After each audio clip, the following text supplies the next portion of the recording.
Kabanata 201. Pagdating ni Gerald sa classroom. Muling idinagdag niya si Mila Smith sa WeChat. Mayroon akong importanteng sasabihin sa iyo.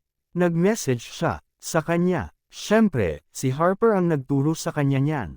Galit si Mila, at alam ni Gerald na marahil ito ay dahil sa kanyang sarili, kaya nais niyang linawin kay Mila.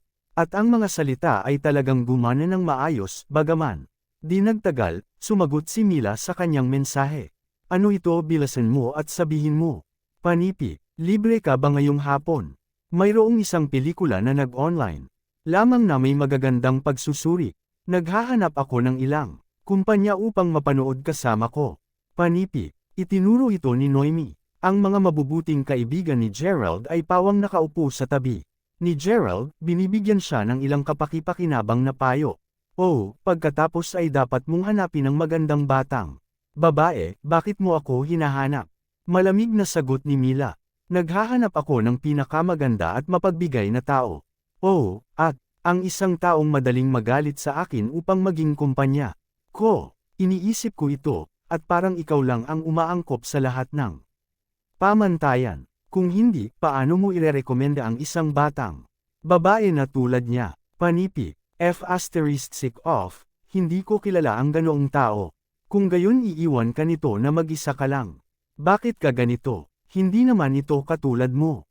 Panipi, sagot ni Mila na may gulat na emoji.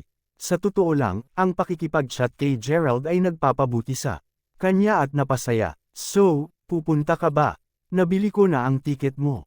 Okay kung tatanggi kang pumunta, sa kondisyon na makita mo akong isang babaeng kagaya mo, at doon ko lang tatanggapin ang pagtanggi mo.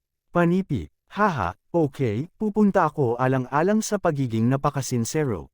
Ngunit mayroon akong isang kondisyon, kailangan mo akong bilhan ng hapunan. Hindi ako pupunta para sa wala. Panipi, walang problema. Ang kasunduan ay tinatakan. Sina Harper at Noemi ay gumawa ng tagumpay sa tagumpay. Gayunpaman, mapait na ngumiti si Gerald at napakamot sa ulo.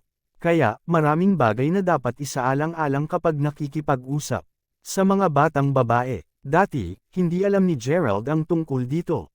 Nang makipag-usap siya sa mga batang babae, mga tao lamang ang nagtatanong at sinasagot niya sila. Minsan sinabi ni Mila na naaakit siya sa kalmado at katapatan ni Gerald. At sa ganyan, medyo maayos ang pagsasama nina Gerald at Mila.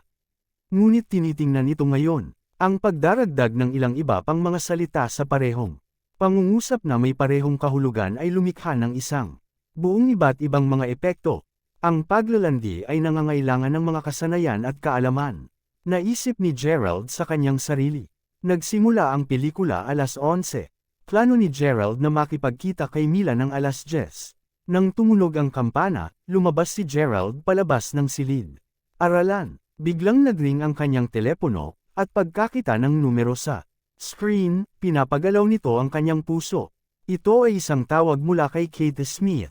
Nabigyan na ng dalawa ang bawat isa sa kanilang mga numero, at sinabi ni Gerald kay Kate na anuman ang mangyari, maaari niya muna itong tawagan muna. Dumaan ang koneksyon. Gerald, nasaan ka? Nasa kolehiyo ako. Ano ang nangyayari? Si Yasmin, bigla siyang nahimete sa lupa. Dinala ko siya sa ospital, ngunit wala akong pera at hindi siya gagamot ng ospital. Panipi, ano, nasa pasukan ka na ngayon sa ospital. Okay, pupunta ako roon. Panipi, kapag narinig niya na si Yasmin ay walang malay at ang kalagayan niya ay medyo seryoso, nagpanik si Gerald. Ang nakaraang linggo ay naging mapayapa ang lahat. Labis siyang nag-aalala tungkol sa kalusugan ni Yasmin. Agad siyang tumakbo pababa at nagmaneho sa ospital. Nang makarating siya sa pasukan ng ospital, nakita ni Gerald si Kate at tatlong iba pang mga tao na sabik na naghihintay sa pasukan. Pinahinto niya ang sasakyan niya sa gilid ng kalsada at sumugod papunta sa direksyon nila. Anong nangyari? Nakita ni Gerald si Yasmin, na mukhang mapotla at nanginginig ng buong paligid. Naranasan ni Yasmin ang sintomas na ito dati, ngunit sa oras na ito mas malala pa ito. Kinakabahan na umiiyak si Keita. Ang dalawang bata ay nanginginig din sa braso ni Gerald, Big Kuya. Mangyaring isave ang aming kapatid na babae. Naiintindihan ko na ngayon, papasok ako at hilingin sa doktor na. Tingnan, matapos niyang kunin si Yasmin mula sa braso ni Keita, tumakbo. Siya papunta sa emergency lobby ng ospital. Huminto ka dyan. Paulit-ulit na sinabi ko sa inyo, hindi ninyo. Maaaring makita ang doktor nang hindi nagbabayad. Pumunta ka, para sa iba pang mga paraan at ihinto ang paggalaw dito. Panipi, pinigilan ng dalawang gwardya si Gerald sa kanyang mga truck. Hinaharangan ang kanyang daan. Mayroon akong pera, mangyaring tulungan akong tulungan ang bata na magpagamot. Nagmamadaling sabi ni Gerald. Kabanata 202, Binata, hindi sa hindi ka namin tutulungan. Kung papayagan ka, namin ng ganito at hindi ka makakapagbayad para sa mga singil. Maaaring kailanganin naming gumamit ng mabangis na puwersa sa iyo. Kaya, paano ka pumunta sa ibang lugar at kumuha ng pera? Pagkatapos mag-usap tayo, Panipi, medyo matanda na ang dalawang security guard. Siguro dahil nakita nila si Keita at ang iba pa ay nasa isang matigas na sitwasyon, ang kanilang tono ay hindi gaanong kagaspangan tulad ng kanina. Kaya, malinaw naman na si Keita ay nakikout ng isang beses. Ginoo, Linton at G. Lawrence, ano ang nangyayari dito? Bakit? Nakatayo ang mga ito sa harap ng aming ospital. Ha, hindi ba yun? Ang pinatalsik ko dahil hindi nila kayanin ang paggagamot. Bakit? Nandito pa rin sila. Panipi, oh, Dr. Quintero, humihingi ako ng paumanhin, PayPal abesin ko. Sila kaagad, bilasan mo, sinisira nila ang imahe ng aming ospital. Halika na, Minnie at Lindy, ihahatid na kita upang kumain ng masarap ngayon. Hehe, Panipi, nagsalita si Dr. Quintero habang pinamunuan niya ang dalawang maliit na kagandahan. Ang dalawang maliit na batang babae ay tumingin kay Gerald at ang iba pa ay may paghamak. Hehe, bakit ka pa nakatayo roon? Humingi ka ng pera. Tingnan mo ang suot nila, may kaya pa ba silang magpatingin sa doktor? Og, Panipi, nagpalit-palitan ng dalawang maliliit na batang babae upang ibato sa kanila ang mga basurahan. Maliwanag, tumingin sa kanilang mukha sina Gerald at Cuenta. Dahil sa kanilang pananamit, si Dr. Quintero, mangyaring, tumingin kay Yasmin. Mangyaring, Panipi, sa kabilang banda, desperado si Cuenta na halos makaluhad na siya. Upang magmakaawa sa doktor, mayroon akong pera, kaya't pakitunguhan mo siya. Magbabayad, ako para sa mga singil sa sandaling mapagamot siya. Malamig ang tono ni Gerald. Ha, anong biro? Dapat inaasar mo ako diba, brat?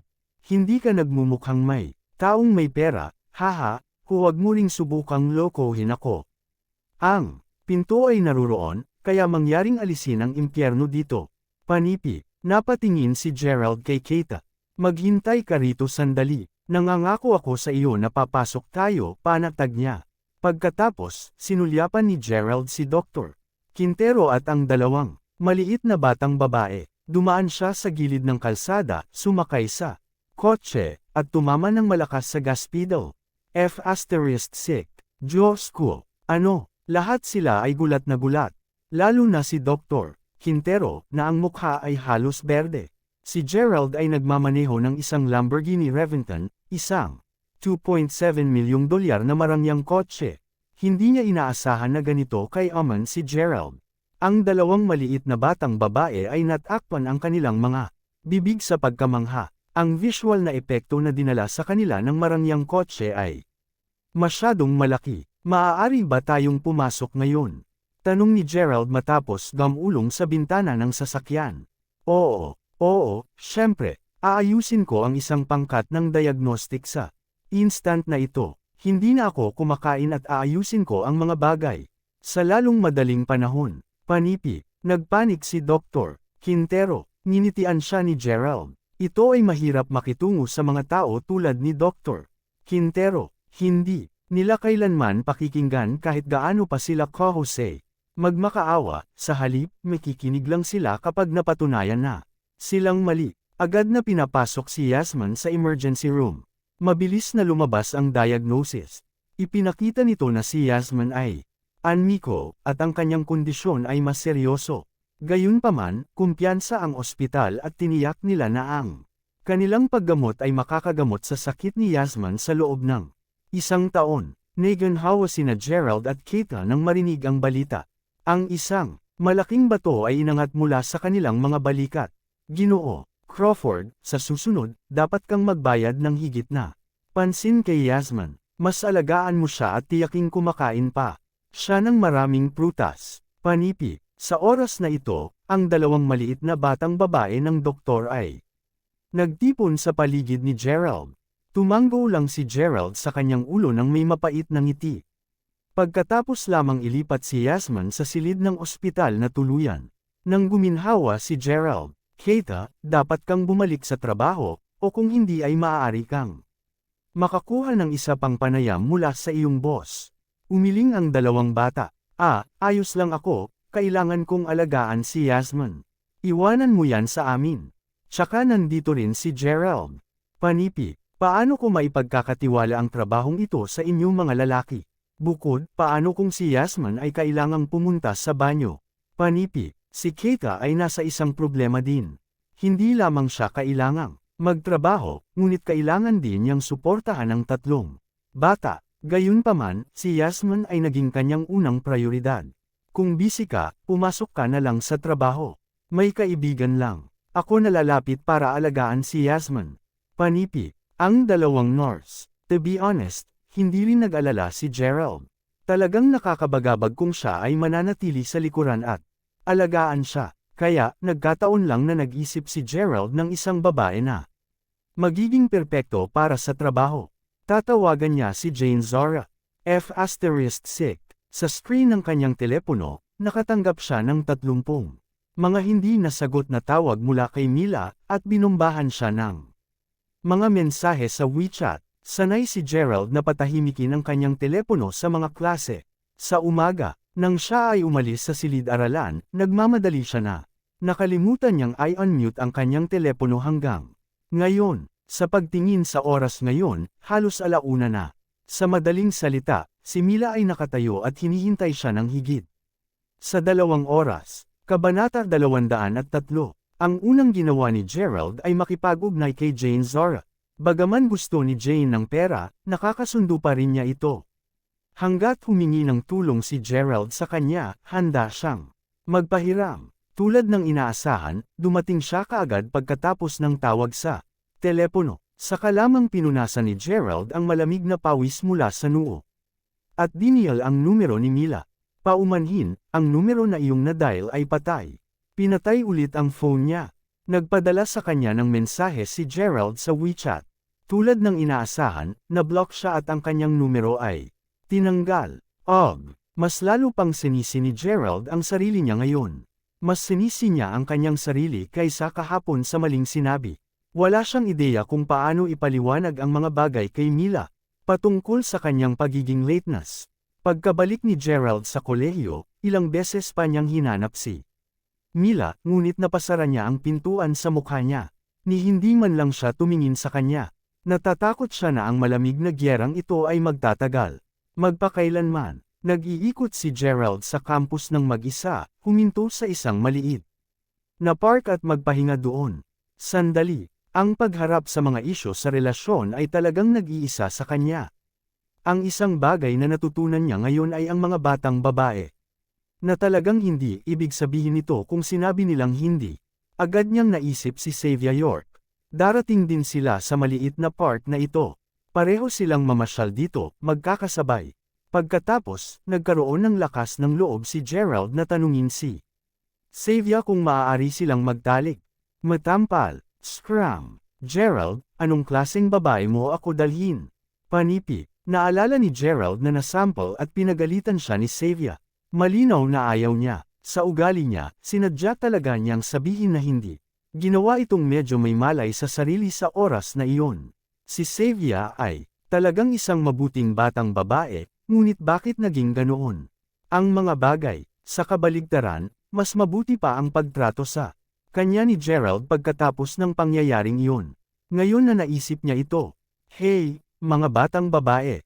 Iniisip niya kung nasaan si Xavier at kung ano ang ginagawa niya sa ngayon. Ang tanawin ay naging emosyonal sa kanya. Hindi niya mapigilan. ang sarili ngunit isipin ulit si Xavier. Ngunit ang mga alaala ay dahan daw ang mawala. Ganon din, umupo siya sa park hanggang alas 5 ng hapon. Tapos, tumunog ang phone ni Gerald. Galing kay Jane Zora. Gerald, saan, nasaan ka? Batay sa tono ni Jane, pareho siyang nabalisa at umiiyak. Naramdaman ni Gerald na humigpit ang nerbiyos niya. Maaari bang, may masamang nangyari kay Yasmin? Nasa kolehiyo ako, papunta na ako sa ospital ngayon. Dadalan kita ng pagkain. Jane, may mali ba? Panipi, tanong ni Gerald. Gerald, may nangyari sa akin kaninang hapon. Ang aking ina Giz, noong una, akala ko nakikipagkulitin siya sa akin at malinaw kong sinabi sa kanya na hindi, ngunit tingnan kung ano ang nangyari.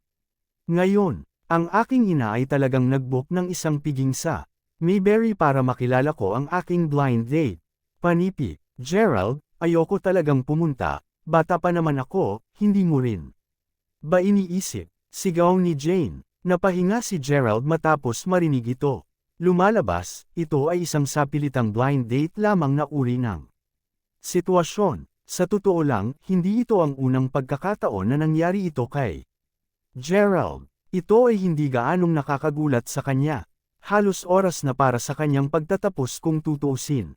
Nagtapos, si Jane ilang oras na ang nakakalipas, at saan man sa buhay. Maranasan nila ang parehong bagay na haharapin din ng ibang tao.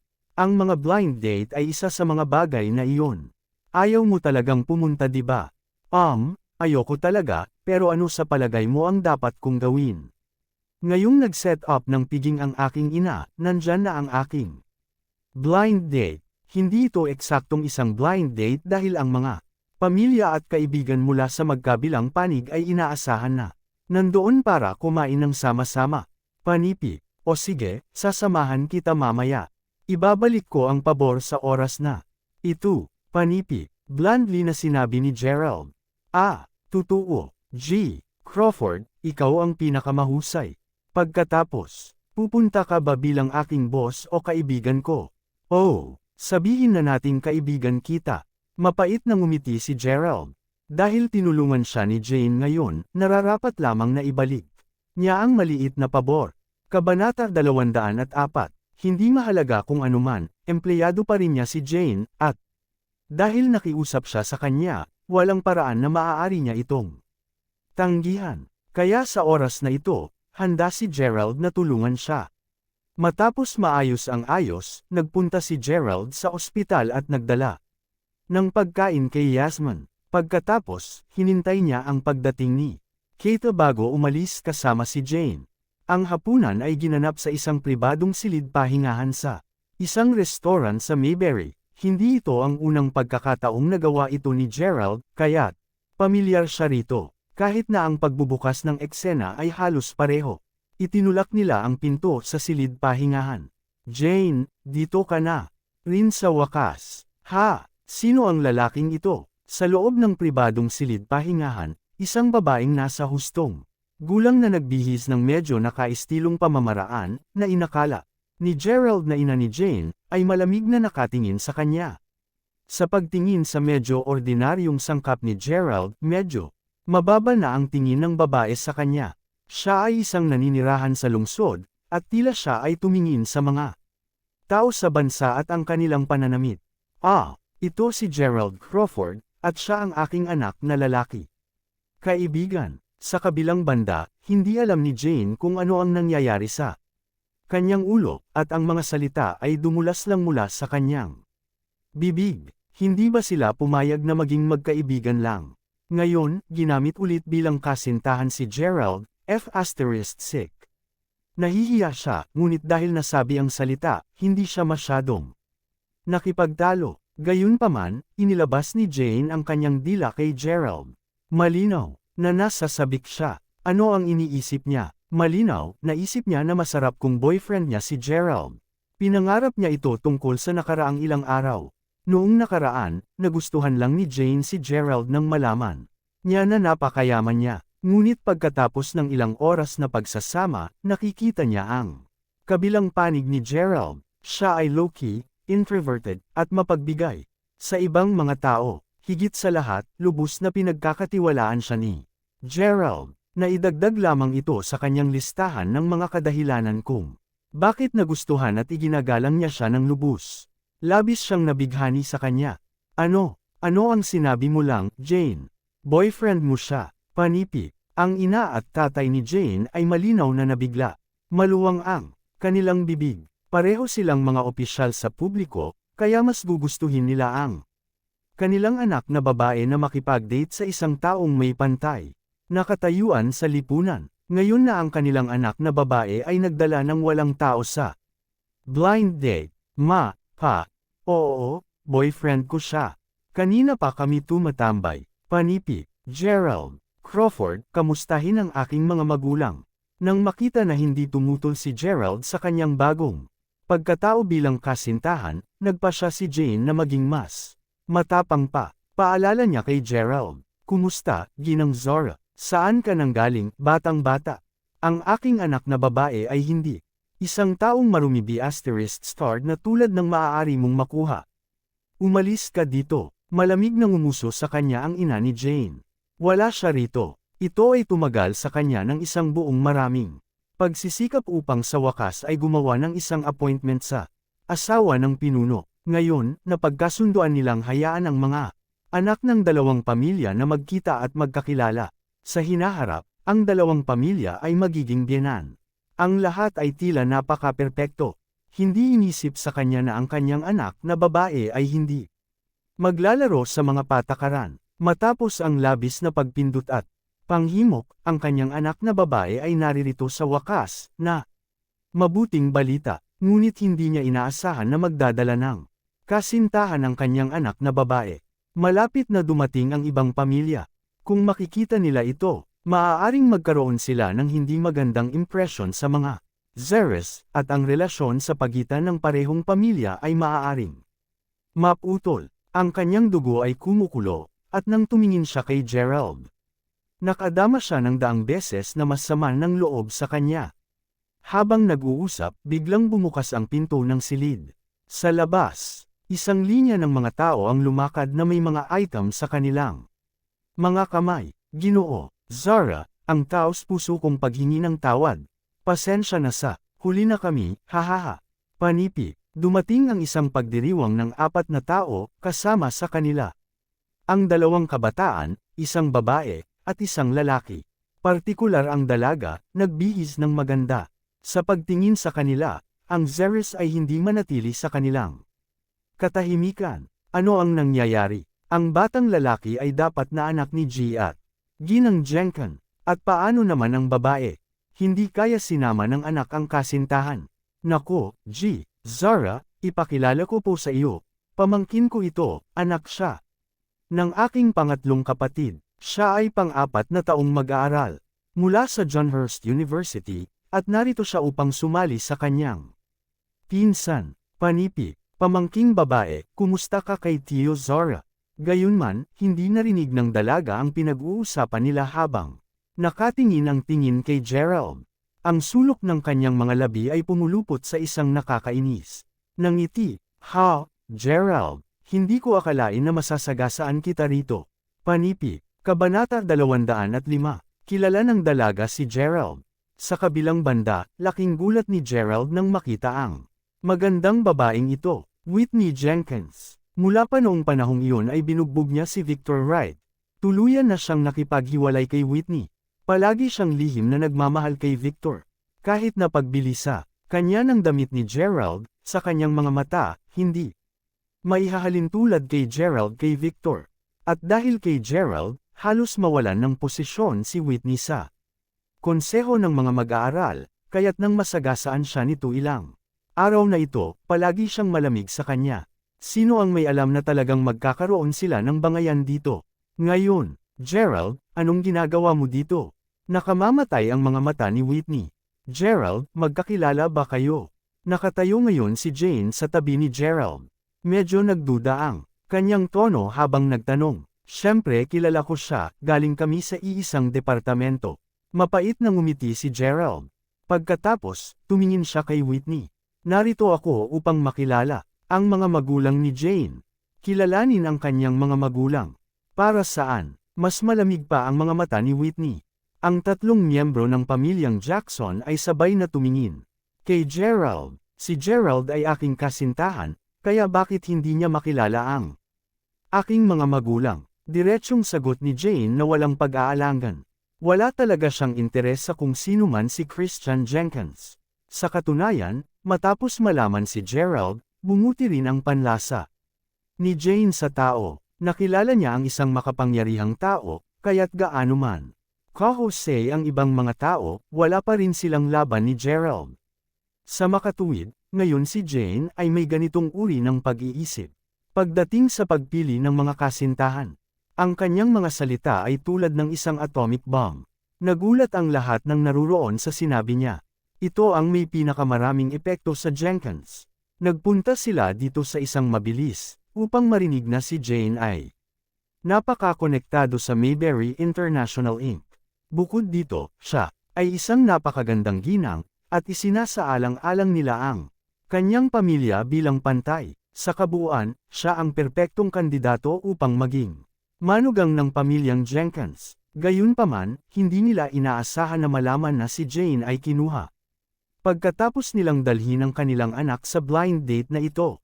Ginoo, Zara, ano ang tungkol dito?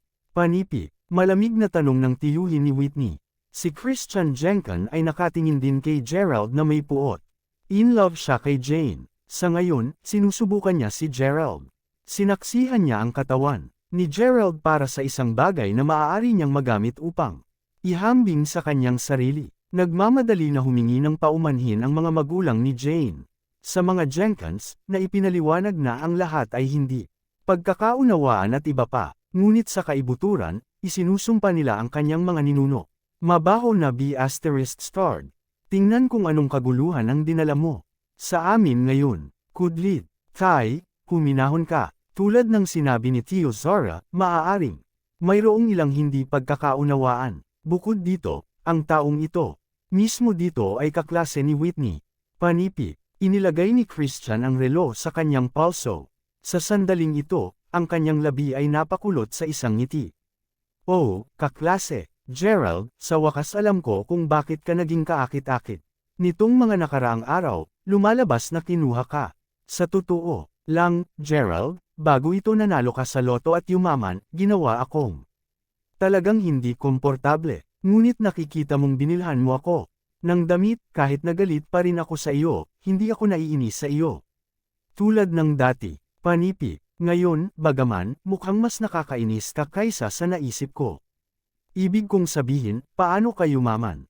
Nagwagi ka sa loto, ngunit parang ang pera mo ay walang katapusang. Lumalabas na mayroon kang isang sugar mommy, at sigurado akong pareho kayong nasa isang bagay. Panipi, hindi masyadong nagsalita si Whitney nang pumasok siya sa silid. Pahingahan, dahan-dahan niyang nakilala si Jane. Hindi ba siya ang babaeng hinabol ni Chad Sanders na pagkatapos ay nahuli sa lugar ni na Jack Ellenley at Danny Sanders, pati na rin si Gerald na itinatago sa sasakyan ng mismong babaeng ito. Nakita niya ang buong tanawin gamit ang kanyang sariling mga mata, ngunit ang sumunod na nangyari ay inisip ni Whitney na malabong. Malabong ito, Kabanata 206, kahit na maging siya ay isang sugar mommy, hindi siya magkakaroon ng sugar baby tulad ni Gerald, ngunit inamin ng babaeng ito na boyfriend niya si Gerald. Wala nang respeto sa kanya si Whitney. Ipinagmamalaki siya nito, na parang pinagtatawanan siya dahil sa pagiging sugar baby. Matapos marinig ang kanilang sinabi, ang mukha ng magulang ni Jane ay naging kakilakilabot. Naniniwala talaga sila na si Gerald ay isang sugar baby. Tinuro ng ina ni Jane si Gerald at sinabi, Jane, bigyan mo ako ng paliwanag ngayon. Ano ang nangyayari sa Gerald na ito? Sugar baby, talaga siya. Panipi, hindi po, inay. Maaari kong ipaliwanag. Napasimangot si Jane. Ito ay isang simpleng isyu lamang ng pagtanggi sa kasal, ngunit ang mga bagay ay naging maling paraan. Hindi ako nakikinig sa paliwanag mo. Sabihin mo lang sa akin kung siya ay o hindi. Galit na tanong ng ina ni Jane. Tumawid si Whitney sa mga braso at naglakad sa tabi ni Christian. Ngumiti siya at sinabi, huwag kang mag-alala, Christian. Naaalala mo ba ang mahirap na dude na sinabi ko sa iyo tungkol sa kung sino? Ang nasa parehong kurso sa akin. Ang lalaking itinapon ng kanyang dating kasintahan na pagkatapos ay lumipat sa isang mayamang lalaki, panipi. Pagkatapos nito, nanalo siya ng isang loterya at saka talagang naging mayabang. Naaalala mo pa ba ang mahirap na magsasakang? Iyon, siya yun, panipi. Naisip ni Whitney sa sarili na mula nang lumingon siya sa madilim niyang panig, baka magpatuloy lang siya at crush ko si Gerald. Ang gusto lang niya ay makipagkaibigan kay Gerald dahil sa palagay niya, medyo mayaman siya, lalo na noong binili siya ni Gerald ng isang shirt na nagkakahalaga ng ilang libong dolyar dahil tinulungan niya. Siya ay talagang naantig sa kanya, ngunit ngayon, napagtanto niya na siya ay isang playboy lamang na walang pera. Pinapahiya siya ng publiko ni Whitney upang lamang mapatunayan kay Jane na siya ay isang mahirap at mababang panahong magsasaka. Nang napagtanto ni Christian na siya ay isang mahirap na tao, lamang wala siyang anumang presyon. Sagutin mo ako, Jane. Siya ba ang uri ng tao tulad ng sinabi ni Whitney? Tunay ba siyang mahirap na magsasaka? Sinusubukan ng ina ni Jane na pilitin ang sagot mula kay Jane. Ang buong sitwasyon ay napahiya. Hindi na alam ni Jane kung ano ang sasabihin. Oo, ako ay mula sa isang mahirap na pamilya, ngunit hindi iyon. Nangangahulugang wala akong natitirang dignidad sa akin. Ang nais ko lang ay kumita ng pera sa bulsa at mag-aral upang ako ay maging isang mas mabuting tao. Mali ba yun? Nasaktan si Gerald sa sinabi ni Whitney. Nagsimula siyang magsalita tungkol sa dati niyang lifestyle. Bakit? Lahat kayo dapat maging mapanghusga. So paano kung masira ako? Wala akong ginawang masama sa inyong lahat, kaya bakit ako binubuli? Napatingin si Gerald kay Whitney at sinigawan siya. Sa lahat ng mga taong ito, ginugulo siya ni Whitney, at hindi kukulangan kay Yuri. Minsan, nang siya at Xavier ay naglalakad sa labas ng silid-aralan, nakita niya sila at nagsimulang punahin siya sa publiko. Wow! Kahit isang mahirap na B***star kagaya ni Gerald ay may girlfriend. Anong malaking balita? Panipi. Anyways, please go and clean up the study hall. Hindi mo kailangang kumain kasama ang iyong kasintahan dahil wala kang sapat na pera upang makakain kung hindi ka nagtatrabaho alinman. Sa paraan, panipi, ano ang ibig mong sabihin na hindi ka pupunta? Ititigil ko ang iyong bursary at palayasin ka, sabi ni Whitney habang sinampal siya. Ang lahat ng ito ay mga bagay na nangyari sa una at ikalawang taon ng unibersidad. Palaging ininsulto siya ni Whitney sa harap ng Xavier, at dahil doon, nakipagtalo pa sa kanya si Xavier. Ang lahat ng ito ay natigil kay Gerald sa loob ng maraming taon, at itinatago niya ang mga ito sa kanyang puso. Ang mga bagay ay naging mas mahusay kapag sila ay nagpunta sa taon 3 lamang dahil Whitney ay may sakit ng insulto sa kanya. Kaya ikaw talaga ay isang mahirap na B***star. Umalis ka na at huwag mo nang abalahin muli ang aking anak na babae. Galit ang ina ni Jane. Kinuha niya ang isang baso ng mainit na tsaa, at iginawad ito patungo sa mukha ni Gerald. Kabanata 207. Ma, tumigil ka. Halos himatayan si Jane nang makita ang basang nagwisik. Sa kasamaang palad, hindi niya siya mapigilan. Hindi makaiwas si Gerald sa oras, ngunit sa kabutihang palad, tumama lamang ito sa kanyang katawan. Agad na natakpan si Gerald ng mga dahon ng tsaa at tsaa. Hindi mo karapat-dapat ang aking anak na babae. Ngayon sick off. Hanggat maaari, itinapon ng ina ni Jane ang baso sa lupa. Sinusubukan din niyang sabihin kay Jenkins na ang pamilya Zora ay ganap na taos puso at wala siyang pakialam sa buhay at kamatayan. Nang mahirap na B***star na iyon, si Gerald. Tingnan mo rito, Gerald. Hayaan akong kumuha ng isang video sa iyo upang malaman ng buong kagawaran kung gaano ka kasuklam-suklam. Talagang malakas na tumatawa si Whitney habang ang mga Jenkin ay nakangiti lahat. Hindi sana akalain ni Gerald na ganyan ang trato sa kanya ng nanay ni Jane. Gaano siya ka-ignorant upang tretuhin ang isang taong ganyan sa publiko. Kinuha ni Gerald ang mga dahon ng tsaa sa kanyang shirt at Sumulyap sa buong silid ng mga tao.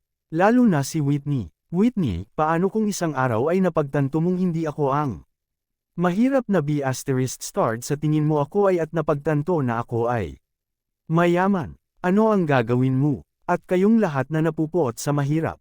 Mga ignorante talaga. Kayo, alam nyo ba yun? Ano ito na ipinagmamalaki ninyong lahat? Kung alam ninyong lahat na kayo ang mahirap sa aking paningin, ano ang gagawin ninyong lahat? Panipi, naisip ni Jane na dapat galit na galit si Gerald, ngunit ang kanyang boses ay nakakagulat na kalmado. Hahaha, Gerald, ikaw ba mga mani? Nababaliw ka na yata sa yaman, ha? Itigil ang pagloko, sip-sip. Itatala ko ang lahat ng ito at ipapakita sa lahat kung gaano ka nakakahiya. Kinutya siya ni Whitney. Jane, kaya ito ang uri ng kasintahan na mayroon ka eh. Bakit natin siya tretuhin tulad ng isang tao?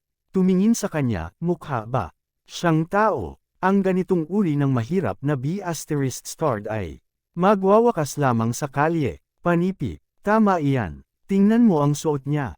Jane, ayos lang kung bata ka. Paat hindi mo gaanong naiintindihan. Paano ka hahayaan na dalhin kanina Christian at Whitney sa Wayfair Mountain Entertainment at magpahinga? Narinig kong gumagawa sila ng ilang mga kaganapan. At si Theo Jenkins dito ay mayroong 3 mga tiket. Dahil nagtatrabaho ka sa villa, maaari mong dalhin si Christian para mamasyal. Agad na lumabas ang ina ni Christian at nagsalita na parang sanay na sanay sa mga sitwasyong tulad nito. Ako, sige lang, huwag mo akong alalahanin. Kalmadong sabi ni Gerald. Gustong iiling ni Jane, ngunit pagkatapos makinig sa tono ni Gerald, hindi na siya naglakas loob na tanggihan ang alok. Sa wakas na intindihan ni Gerald na imposible para sa kanya na magkaroon ng isang ordinaryong buhay. Palaging may mga taong sumusubok na maghanap ng pagkakamali o pagtawanan siya. Hindi na sila papatiisin ni Gerald sa oras na ito. Habang sinusubukan niyang kumuha ng isang tissue mula sa kanyang bulsa, nahulog ang kanyang susi ng kotseng Lamborghini. Hindi niya ito sinasadya. Nang gusto niyang kunin ang susi ng kotse, yumuko si Whitney at kinuha muna ito. Meron kang kotse. Kakaiba iyan. Tinignan niya ng mabuti ang susi ng kotse at tumawa. Wow! Ito ay isang Lamborghini car key. Gerald, nagmamaneho ka ng Lamborghini. Panipi. Dapat peke. Si Lamborghini ay walang susi ng kotse na ganyan. Panipi. Nabigla si Christian noong una, ngunit pagkatapos niyang tumingin nang mabuti ay ngumiti siya. Ang susi ng kotse na iyon ay iba sa iba tulad ng pagkontrol ng mga ito ay naiiba. Ang nag-iisa lamang na katulad ay ang logo ng Lamborghini, at hindi maraming tao ang nakakita sa susi ng kotse na iyon bago. Kabanata 208. Hindi niya sinisi ang reaksyon nila. Hahaha, Gerald, hindi ko alam na ikaw ang ganitong klaseng tao. Bakit hindi ka makakakuha ng laruan na mukhang mas lihayti mo kaysa sa isang ito? Panipi, ayoko na talaga pag-usapan ng taong ito. Christian, tara na. Pupunta kami sa Wayfair Mountain Entertainment sa iyong Maserati. Tayo na, Jane. Panipi, mula ngayon pasulong, ikaw ang magiging pinaka-nakakainis na tao sa aming kagawaran, Gerald. Maaari mo ba akong gawing pabor? At mawala ngayon. Itinapon ni Whitney ang susi ng kotse ng Lamborghini sa lupa. Hindi naglakas loob si Jane na labag sa kalooban ni Gerald, at sumama siya sa kanila. Ginoo, Zara, gusto mo bang tingnan ang bagong kotse ni Christian? Tanong ng tatay ni Christian. Oo naman, halika at tingnan natin. Habang ikaw, mangyaring umalis ka rito. Naglakad ang ina ni Jane sa tabi ni Gerald at tinulak ito. Huminga ng malalim si Gerald at kinuha ang susi ng kotse niya. Sinundan niya sila palabas. Napapaligiran nila ang isang Lamborghini Raventon at tinatalakay ang kotse. Ang sasakyan ko ang pinag-uusapan, Christian. Mayroong isang sobrang mayaman na tao sa aming paaralan, at dapat ay kumakain siya sa restoran na ito. Natuwa si Whitney nang makita ang sasakyan. Palagi niyang nais na makipagkaibigan sa napakasamang taong ito. Christian, nakikilala mo ba ang kotseng ito? Kara-rating lang ng ama ni Christian at magulang ni Jane at laking gulat nila lahat. Hindi nila napansin ang sasakyan pagdating nila. Alam nila na ito ay tunay na isang marangyang kotse. Ito ay isang Lamborghini, ngunit hindi ako sigurado kung aling modelo ito. Siguradong mas mahal ito kaysa sa Lamborghini Poison. Super maluho, panipi, oh my god. Ang Jenkins at Zeres lahat ay nalibang. Ito ay isang Reventon. Ito ay kabilang sa isa sa pinakamayamang tao sa aming paaralan, sabi ni Whitney. Dumaan sa kanila si Gerald habang nag-uusap. Ano ang ginagawa mo, Gerald? Ang mahirap na B***** na ito ay hindi pa umalis. Kinutya ni Christian. Ano ang ginagawa niya rito? Ang sabi ng nanay ni Jane. Ang mahirap na B**** na ito ay nandito lang upang kunin ang kanyang sasakyan. Kita na lang tayo sa susunod. Ngumiti si Gerald, habang pinindot ang susi ng kotse at binuksan ang pinto ng kotse. Kumurap ang mga ilaw ng ilaw at bumukas ang bubong ng sasakyan. Sumakay si Gerald sa sasakyan at tulala ang lahat. Ano nga ulit? Sigaw ni Whitney. Si Gerald ang may-ari ng kotseng ito. Ang susi ng kotse ay hindi peke at ang kotse na ito ay pagmamay-ari niya. Ang sobrang yaman na tao mula sa kanyang departamento ay si Gerald kahit na siya ang pinakaordinaryong tao. Ano ang nangyayari, Gerald? Ang kotse na ito ay sa iyo. Tunay na, iyo ito. Si Whitney ay hindi makapaniwala. Parang sumabog lang ang puso niya. Hindi siya makapaniwala na siya ay parehong mahirap na B*** sa kanyang mga mata. Anong nangyayari? Kabanata 200. Pati ang magulang ni Jane ay nagulat din. Hinihiling pa nila sa kanya na iwanang mag-isa ang kanilang sariling anak na babae. Hindi nakakagulat na sinabi niya na ang mga ito ay mga mahihirap na B*** sa kanyang mga mata. Paano ito naging posible? Pinindot ni Gerald ang sungay habang palabas siya ng basement car park. Nang dumaan siya kay Whitney, talagang hiniling niya na mapansin siya ni Gerald. Kahit na nangangahulugang pagagalitin siya o bigyan siya ng sampal. Gayunpaman, hindi si Gerald. Hindi na lang niya pinansin at umalis na. Si Jane naman, sapat na ang naitulong niya sa kanya. Tinadyakan niya ang akselerador at tumakbo palabas ng basement car park. Alam ni Gerald na mas masakit ito kaysa sa simpleng pagpapakita lamang, ni hindi niya ininda ang kanilang ekspresyon. Sino siya? Napalunok si Christian. Naguluhan si Whitney at walang magawa. Ni hindi niya alam ang sagot sa tanong na iyon. Talagang inisip ni Whitney na humingi ng tawad sa kanya pagkatapos ng ginawa sa kanya matapos malaman na mayaman talaga siya. Napakaakit niya nang sumakay siya sa kotse. Naisipan pa niyang kunan ng litrato si Gerald at ang kotse nito upang ipaalam sa buong paaralan. Tulad ng kung paano siya karaniwang magpakitang gilas, pinakalma ni Whitney ang sarili. Kung alam ng buong paaralan ang totoong pagkakakilanlan ni Gerald, hindi na siya tumatagal ng isang pagkakataon at sinisimulan siya ng lahat na asarin siya kung malaman ng paaralan ng tungkol sa kanyang pagkakakilanlan. May isang boses na nagsasabi kay Whitney na subukan ang kanyang makakaya sa pagwagi sa puso ni Gerald.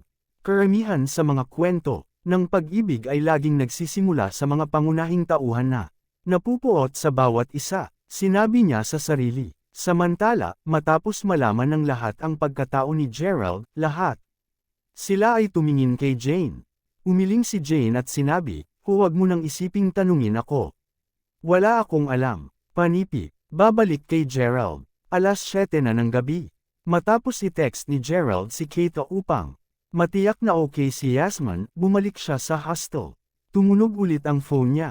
Si Zach yun. Ginoo. Crawford, nasaan ka? Dapat kitang ginulo sa pagtawag sa iyo sa oras na ito. Panipi. Babalik lang ako sa school. Ano ang problema, Zach? Panipi. Tulad ng alam mo, nagbitiw ako sa posisyon ng CEO ng Mayberry Commercial Street at CMS. Crawford ay nagdala ng isang bagong CEO, Michael Zick. Siya ay isang matandang kaibigan ko at lumilipad siya ngayong gabi. Panipi. Oo, nabanggit na ito ng aking kapatid dati. Ang sinasabi ko, gusto kanyang bisitahin. Ano ang isang determinadong tao? Ang una niyang dapat gawin. Pagkarating ay bisitahin si Gerald. Sa katunayan, lahat ng nagtrabaho para kay Jessica ay seryoso sa lahat sa kanilang trabaho. Saan niya ako gustong bisitahin? Kumusta ang tungkol sa iyong pag-aayos para doon at babalik ako sa villa ngayong gabi?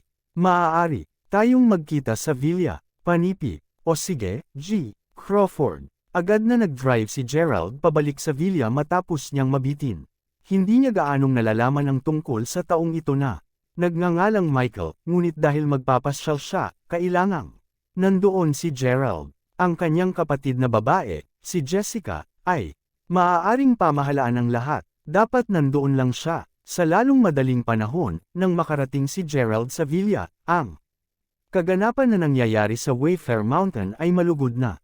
Tinatanggap ang bagong CEO, Michael. Gabi na, ngunit ang gabi sa Wayfair Mountain ay bata pa. Kabanata 210. Maraming mayayaman na naglalakad-lakad. Narating ni Gerald ang main entrance at nanood mula sa labas. Pumunta siya sa backdoor at pumasok doon. Nang marating niya ang sarili niyang silid ng pagpupulong, nakatayo roon si Zack. Kasama ang isa pang nasa hustong gulang na lalaki. Dalawa lang sila, kaya ang isa dapat si Michael Zick. Mukha siyang talagang mature at maaasahan, ngunit sa pamamagitan ng kanyang mga mata, masasabi ni Gerald na siya ay magiging isang mapusok na tao. Ginoo Crawford, sigaw ni Zack. Michael Zick, masaya akong makilala, G. Crawford, yumuko si Michael, masaya akong makilala, Director Zick. Mangyaring maging kagaanan. Pag-uusapan pa natin sa loob. Ngumiti ng magalang si Gerald. Pinakilala lamang ni Michael ang kanyang sarili at pagkatapos ay pinag-usapan ang mga plano sa hinaharap na mayroon siya para sa Mayberry International Inc. Ang kanyang mga ideya ay napakamalikhain at malakas. Ibang-iba, ito sa kung paano gagawin ni Zack ang mga bagay. Si Michael ay isang napaka-prangka at agresibong tao pagdating sa trabaho. Gayunpaman, narinig ko mula kay Zack na kamakailan kang bumili ng isang bungalow sa tuktok ng burol. Nakagawa ka na ba ng mga pagsasaayos? Panipi, tumango si Gerald sa ulo. Bago ako lumabas upang magtrabaho, nag-aral muna ako ng panloob na disenyo sa ibang bansa. Maaari kang tumingin sa blueprint na ito, at marahil kung interesado ka, ako ang maaaring mamuno sa proyekto. Ngumiti si Michael. Bang! Sapat na kay Zack. Tumama siya sa mesa upang ipahayag ang kanyang galit. Director Zick, sa palagay ko hindi ka masyadong pamilyar sa sitwasyon dito. Dapat mo munang malaman ang mga bagay sa paligid. Sa katunayan, namamahalan na ako sa pagsasaayos ng bagong bungalow ni G. Crawford, at ang proyekto ay maaaring matapos sa loob ng 10 araw. Hindi mo kailangang mag-alala tungkol dito. Panipi, man ito. Ako ay sapat na mabuti upang dalhin siya upang bisitahin si G. Crawford, ngunit ngayon, sinusubukan niyang nakawin ang aking trabaho. Masyadong napakasobra nito. Napaisip si Zack sa sarili. 10 araw. Magagawa ko ito sa loob ng 5 araw kasama ang mga nangungunang pag-aayos. Tiyak na hindi ko maaantala ang paglipat ni G. Crawford. Kinausap ulit ni Michael. 5 araw ay imposible, Director Zick. Ngumiti si Gerald. Ibibigay ko mismo ang mga order. Kung hindi ko matatapos ang proyekto sa loob ng 5 araw, masisiyahan akong magbitiw sa posisyon sa punong himpilan. Panipi, nahiya naman si Gerald. Mga pagsasaayos lamang, magiging mabuti. Kahit na sino ang gumawa ng proyekto. Matapos ang sinabi ni Michael, natigilan si Zack. Hindi siya maglakas loob na magbigay ng mga order na tulad nito. Hindi alam ni Zack kung bakit hindi siya nasisiyahan kung sa totoo lang mas malapit siya kay Gerald kaysa kay Michael.